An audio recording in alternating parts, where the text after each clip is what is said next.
Students are finding their voices in Birmingham. They're using their voice to speak out against gun violence in the town hall for the public, and it is led by the students prompted by the shootings at Huffman High School.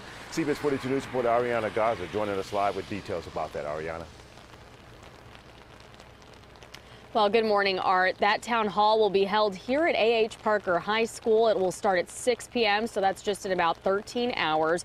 Now, it's a direct response to the tragic death of 17-year-old Cortland Arrington, who was shot inside Huffman High School last month. Student organizers say they hope to have a big turnout and have an honest, productive conversation about how to keep students safe in school and guns out of school. NFL player and Huffman High graduate Marcel Darius is a sponsor for the event.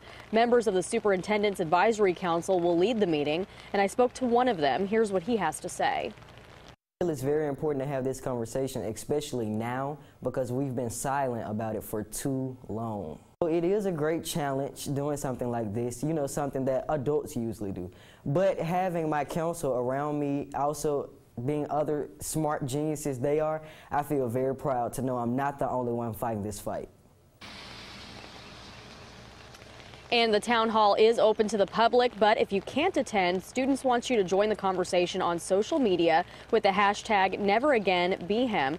Now, Naomi Walder, an 11-year-old who gained national attention after speaking out on behalf of African-American girls at the March for Our Lives rally recently in Washington, D.C., will be in attendance tonight, we're told. Also, our very own Art Franklin will be a moderator for this event. It starts at 6 p.m. tonight here at the A.H. Parker High School auditorium. Reporting live in Birmingham, Ariana Garza, CBS 42 News, local coverage you can count on.